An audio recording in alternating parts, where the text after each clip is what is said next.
আজ আমি মুখে স্বাদ লেগে থাকার মতো পায়েস রান্না করব।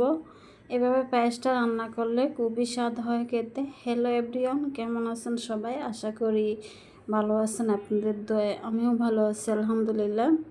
তো পায়েস রান্নার জন্য আমি এখানে 1.5 কাপ চাল নিয়ে নিয়েছি। এটা পোলা চাল, এটা চিনি গুঁড়ার পোলা চাল। এখানে আমি 1.5 কাপ নিয়ে আমি ধুয়ে পরিষ্কার করে 1 ঘন্টার মতো ভিজিয়ে রেখেছিলাম। আর দিয়ে দিয়েছি লবণ, দিয়ে আমি ঢাকনা দিয়ে ডেকে চালটাকে ফুটিয়ে নিয়েছি। চালটা দেখুন ফুটে গেছে, একদম সিদ্ধ হয়ে গেছে। এখন একটা ঘুটনি দিয়ে একটু চাল তেঁতলে নেব ভাতটাকে। আমি ভালো করে তেঁতলে নেব যেন একদম মিশ হয়ে যায়। তো এই পর্যন্ত আপনারা যারা ভিডিওটা দেখতেছেন একটা লাইক দিতে ভুলে গেছেন, প্লিজ একটা লাইক দিয়ে ভিডিওটা ফুল কন্টিনিউ করার অনুরোধ রইল। আপনাদের একটা লাইক আমার কাছে অনেক মূল্যবান, আপনাদের মতো অনেক বন্ধুদের কাছে পৌঁছে দিতে সাহায্য করে, আর আমাকে নতুন আরেকটা ভিডিও বানাতে অনুপ্রেরণা যোগায়। তাই প্লিজ একটা লাইক দিয়ে আমার সাথে থাকার অনুরোধ রইল। আর আপনারা যে যেখান থেকে দেখতেছেন, কাছে কিংবা দূরে, দেশ কিংবা দেশের বাহিরে যে যেখান থেকে দেখতেছেন, আপনাদেরকে অসংখ্য অসংখ্য ধন্যবাদ আপনাদের মূল্যবান সময় দিয়ে ভিডিওটা দেখার জন্য। যদি আমার রান্নার কোনো অংশ ভালো লেগে থাকে বা আমার কথার কোনো অংশ ভালো লেগে থাকে, তাহলে আমার চ্যানেলটাকে সাবস্ক্রাইব করে দিয়ে আমার পাশে থাকার অনুরোধ রইল। আর যারা সাবস্ক্রাইব করে দিয়েছেন আপনাদেরকে অসংখ্য অসংখ্য ধন্যবাদ। আর কমেন্টে জানাবেন পায়েস রান্নাটা কেমন হয়েছে, তবে খেতে দারুণ হয়েছিল। তো দেখুন, কথা বলতে বলতে আমি অনেকটা রান্না করে নিয়েছি। আমি ওই ভাতটাকে তেঁতলে নিয়ে আমি দুধ দিয়ে দিয়েছি। এখানে আমি 2 কেজি দুধ, 2 কেজি দুধকে আমি 1 কেজি করে নিয়েছি ঝাল দিয়ে, মানে পাশের ছোলায় দিয়ে। এখন আমি দিয়ে দেব চিনি। আমি 2 কাপের মতো চিনি দিয়ে দেব এখানে। আমি এই কাপের মাপে আমি 1.5 কাপ চাল নিয়ে নিয়েছিলাম। চিনি দিয়ে দিয়েছি স্বাদ মতো, দিয়ে দেখুন গুটি পাকিয়ে আছে। এখন আবার ঘুটনি দিয়ে একটু গুটে নেব।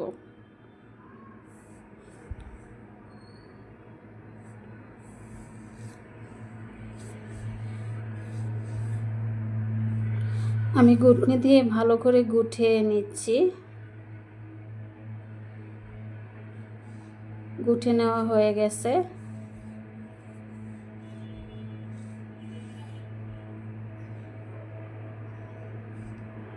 এখন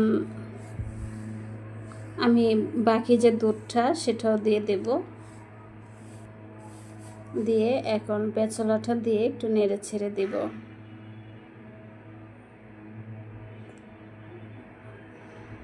দুধটাও ঘন করে আমি জাল দিয়ে দিয়েছি। আর এখানে আমি গুঁড়া দুধ দেব।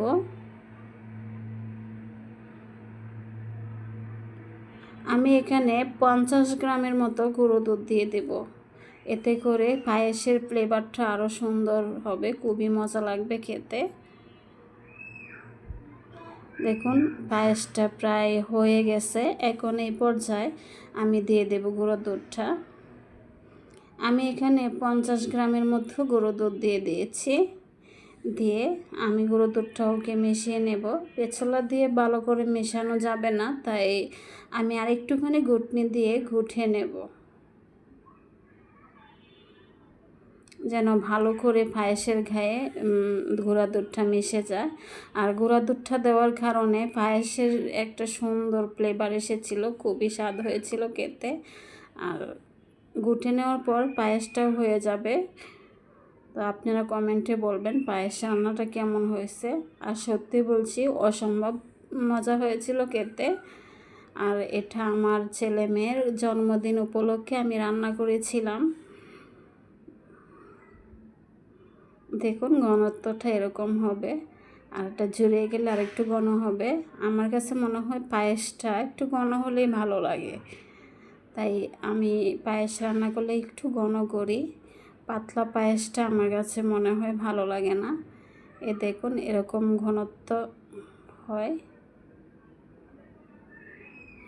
আমার মেয়ে ছেলে মানে খুবই পছন্দ করে পায়েসটা। আমার হাজব্যান্ডেরও অনেক পছন্দ পায়েস রান্না, তাই আমি প্রায়ই পায়েস রান্না করে ওদেরকে খাওয়াই। খুবই মজা হয় এভাবে পায়েসটা রান্না করলে। তো আজকের মতো এখানেই রাখছি। আপনাদের সবাইকে অসংখ্য অসংখ্য ধন্যবাদ। রাখছি।